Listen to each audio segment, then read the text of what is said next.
Gentle lady viewers and gentlemen viewers, good time of day or night to you, wherever you are, and welcome to this episode of Shakespeare's Views on the News, titled Yes, Prime Minister.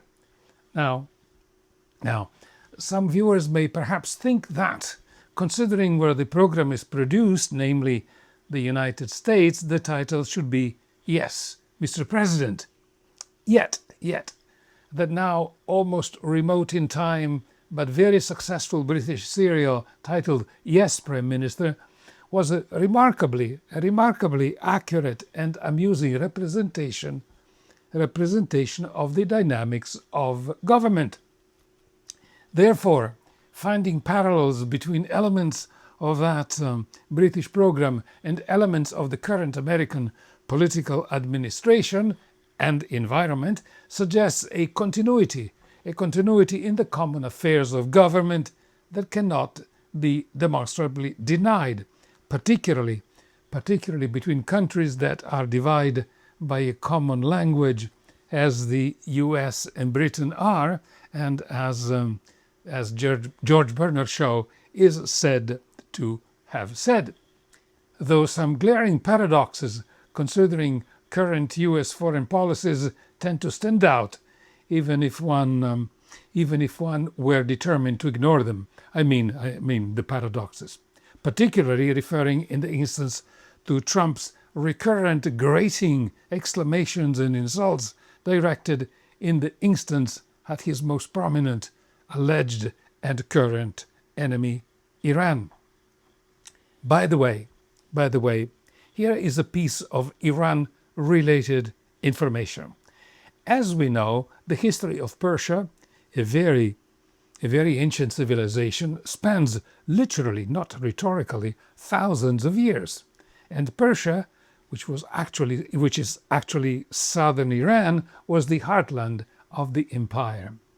The region was actually called Fars, being the heartland of the Persian Empire. And this is why the Persian language is called Farsi and not Persian. In fact, the transition from the term Persia to Iran occurred in 1935 during the time of the first of the two most recent emperors, Reza Pahlavi I. The objective was for the new name to convey an idea of modernity as opposed to the supposedly more conservative ideas conveyed by the more traditional name Persia. In fact, Iran actually means land of the Aryans. And let's not open a can of historical worms. And as we know, the second and last emperor of the Pahlavi family was removed in 1977, though his offspring still hopes to become the third modern ruler, or rather Shahs, the ancient rulers of Persia were called. In this and other similar cases, the line apply from Romeo and Juliet, what's in a name, that which we call a rose by any other name would smell as a sweet. In the instance, I think, the adaptation or transition from Persia to Iran falls into the same conceptual category. Now, as far as we know, or rather, as far as we do not know, we don't know the actual reasons why the USA was dragged to join Israel in the war on Iran last February, while, in the way of Shakespearean comparison, the event may remind one of the conditions and developments that led the character Hastings, who was actually an ally of Richard III, to be condemned to death and executed on pitiful pretenses. According to his enemies, Hastings, through witchcraft, had got Richard to develop what we would call today a skin condition.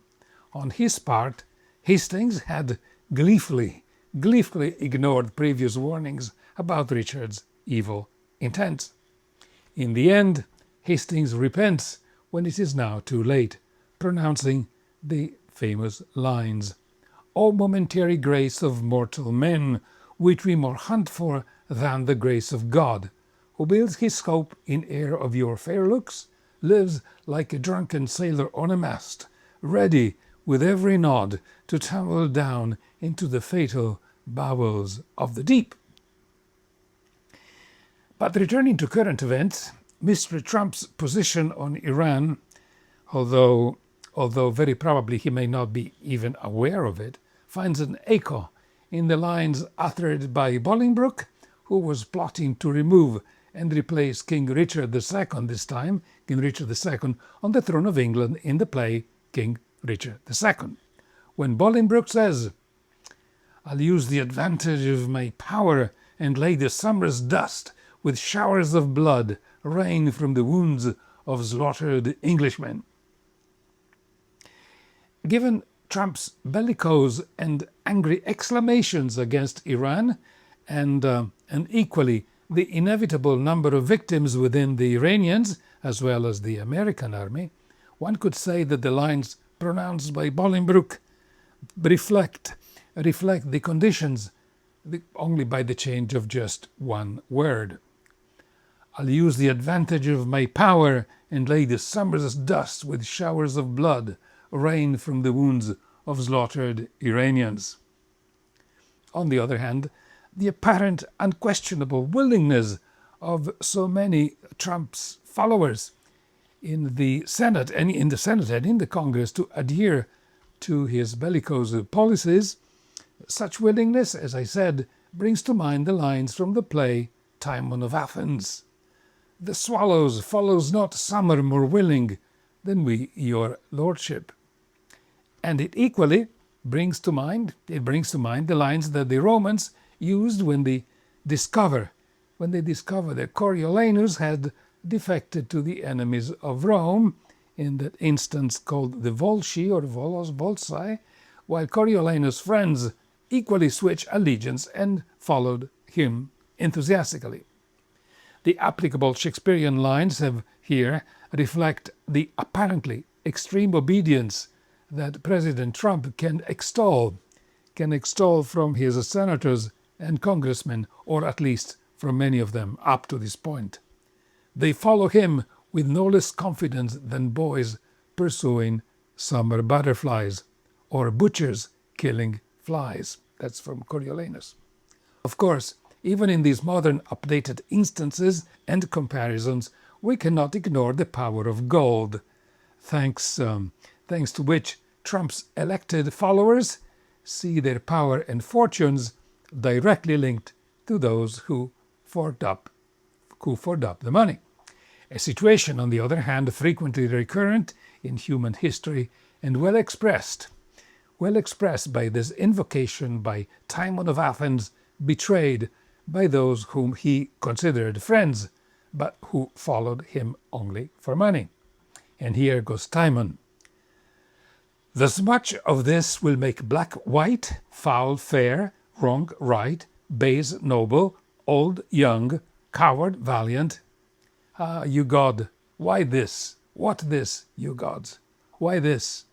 Will lug your priests and servants from your sides, pluck stout men's pillows from below their heads. This yellow slave will knit and break religions, bless the accursed, make the oral leprosy adored, place thieves and give them title, knee, and approbation with senators on the bench."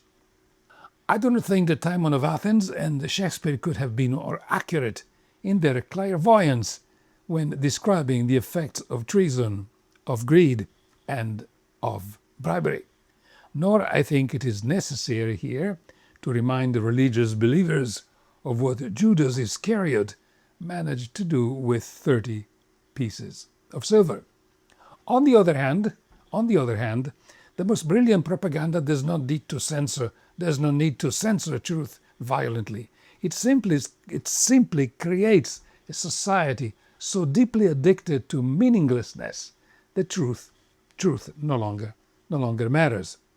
And in this discipline, and I use the term discipline purposely, significant discipline and skills are necessary to cause a larger segment of the population to espouse a cause that is actually deleterious to their own personal interest. A fact that, although most of us will probably agree that it is true, has not, I don't think it has sunk into what is usually called the collective consciousness. And paradoxically, it is called collective consciousness by the expert whose task is to forge the consciousness of those whose mind they seek to own and control. The accurate term should be probably collective unconsciousness, and one just has to turn on the TV set to open the metaphorical window on a veritable studio for the production of lies. On the other hand, the technique of mind entrapment is by no means new, and Shakespeare offers a good selection of related instances. For example, in the play Richard III, his associate, called Buckingham, performs a perfect public relation routine. Today, Buckingham would probably work for Fox News, a station that, given its remarkable record of respect for the objective truth, may be more cogently be called or named Fix News. In the play and in the role of a Fox News commentator before its times, Buckingham describes the humble posture and demeanor of Richard III in public, for the benefit of the mayor of London and of other present, what we would call today, bigwigs. Demeanor, as Buckingham underscores, in clear contrast with the demeanor of Richard's potential contenders for the throne, that is. In the scene, Richard shows up, assuming a very non-Richard-like posture, even being surrounded by two accompanying priests. Says Buckingham, acting, as I said, as a Fox News personality before his times. Ah, my lords, this prince is not an Edward. He is not lolling on a lewd day bed, but on his knees at meditation, not dallying with a brace of courtesans, but meditating with two deep divines, not sleeping to engross his idle body, but praying to enrich his watchful soul. Happy were England, would this gracious prince take on himself the sovereignty thereof. But sure, I fear we shall never win him to it. At least, this is what Buckingham says. In the end, as some of you may probably remember, Buckingham has a fallout with Richard for refusing to carry out yet another murder. Whereupon Richard fires him and does not even pay him for services rendered up to that point. Buckingham's performance as a supporter of lies finds a large number of equivalent characters and related episodes in history, current, past, and I'm sure ancient. Just one record, not to describe an idea without actual proofs. Here is Colin Powell, Commander-in-Chief of the U.S. Army, showing in Congress the vial containing evidence of Saddam Hussein's weapons of mass destruction to, as you remember, justify the invasion of Iraq, the killing of 4,400 American soldiers, and the death of 5 million Iraqi, including many children, for lack of medicines or medical help. And here is the woman Secretary of State belonging to the Chosen, who said that the death of those 500,000 children was worth it. Still remaining on the theme of easy mass manipulation, I remember distinctly a Sunday meeting here in Portland of a French-speaking group, or rather of a group who met to speak French, though other matters were discussed in English. Most of them were what we call for experience intellectuals.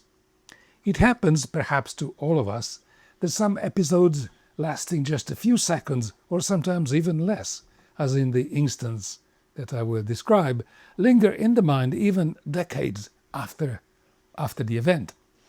During the Second Iraq War, on a Sunday of 2003, I was attending one such meeting when the subject drifted toward the Iraq War.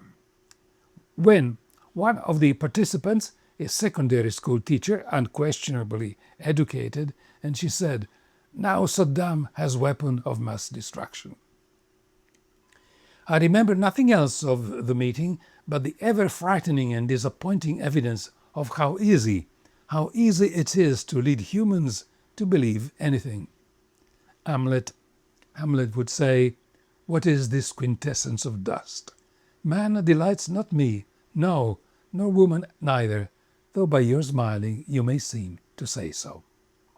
Enough of what now are but historical recollection, chronicles of wasted time, as Shakespeare would perhaps define them, just as he does in one of the sonnets. Saddam belonged to the era of George W. Bush II. Back to the present, and to the most successful impresario since the manager of the Colosseum thought of putting the lions and the Christians on the same bill. Now, as everybody knows, the current president of this country, has most recently acquired a particular talent for impersonations. This of itself, some indiscreet commentator suggested that he has as much talent for disguise as a giraffe in a dark glasses trying to get into a polar bear-only golf club. But that, I think, would be unfair, considering that most of the heavy impersonating lifting is done by artificial intelligence. Among the most recent impersonations, we have Trump saving George Washington from falling off the cliff of Mount Rushmore, Trump as a pope, and there is a history behind this disguise. According to an Italian journalist, this poetic transformations follows a substantial loan by Trump to the Vatican bank that allegedly had recently some substantial shortfalls. This, as I said, is a rumor, and rumor when rumor turned into a person and when interviewed by Shakespeare says the following: "Upon my tongue continues slander's ride, the which in every language I pronounce, stuffing the ears of men with false reports." And here is Trump, holding the globe for the rest of mankind. Of course, no one is exempt from the acquisition of enemies, as King Henry VIII tells Cardinal Wolsey, "You are not to be taught that you have many enemies that know not where they are so, but, like to village curs, bark when their fellows do." Now, the notion of Donald Trump fitting into someone else's character different from the original has as much, in my opinion at least, as much chance of success as a giraffe trying to get into a polar bears-only golf club. And equally, it seems that a man who can change Trump's mind is like a dog who speaks Norwegian, very rare. On the other hand, at least looking at recent past developments, albeit from the world of our world of the uninformed, it would seem that an appointee who has an influence on Trump's mind is like a dog who speaks, even rarer, or is probably as useful as a barber shop on the steps of the guillotine, or as a cat flap in an elephant house. Casting a glance on current events, and along the same line of thought, it is as clear as the summer's sun, this comes from Henry V, that the US was dragged by Israel into declaring war on Iran on February of this year, 2026. What I think is interesting, at least from the historical point of view, is not so much the fact in itself. Even very recent history shows that Trump is but the most recent in a line of politicians gifted with the same mindset. Just as with Rumsfeld, you remember, who, caught by a journalist in telling a glaring lie about the Iraqi war, replied famously, "We create our own reality." Rumsfeld was caught with his proverbial pants down, yet coherently, or perhaps the word should be sheepishly, he was following the advice of the nephew of Sigmund Freud, who famously said and actually printed in his book titled Propaganda, he wrote, "The conscious and intelligent manipulation of the organized habits and opinions of the masses is an important element in democratic society. Those who manipulate this unseen mechanism of society constitute an invisible government which is the true ruling power of our country." And here is Trump's reality as far as his opinion of the Iranian people are concerned. People, but these are evil, sick people, and we have to rid their cancer. Their cancer. And you know what you do? You got to cut out cancer early. And that's the way I feel. In all matters of opinion, said Mark Twain, our adversary is insane. Therefore, during my now distant corporate days, I was responsible for Iran and for marketing the products of my employer in that country. And this was part of a special project, and a collaborator and I spent about 1 month in the country visiting various cities where the equipment was to be built and installed.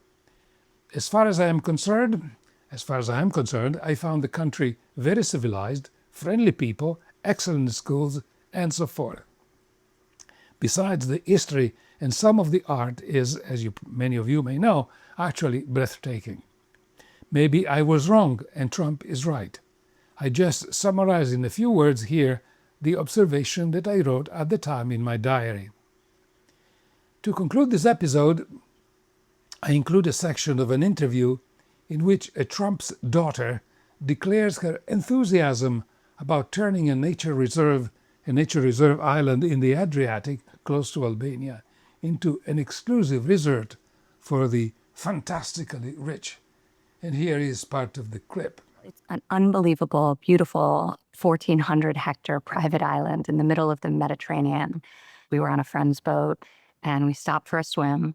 Effectively, that's how we found it. We swam to the islands. We went on a hike, barefoot all the way up to the top, and we were just captivated. And it stayed with us ever since. And over the course of many years, we developed the opportunity to help realize its potential and transform it. But what is there left to say? We can say with Shakespeare in Macbeth, "When all things foul would wear the brows of grace, yet grace must still look so." Favoring and sponsoring the deal was, or still is, the president of Albania. However, in this instance, the people of Albania rioted quite violently against creating another Epstein Island in the Adriatic. And from what it transpired, at least so far, the project has been put on hold. A minor but not insignificant success for the rest of us who ride not the tide of pomp that beats upon the high shores of this world, or I should say, upon the high shores of Albania in this instance. Thank you for watching, and as always, may all the number of the stars give light to your fair way.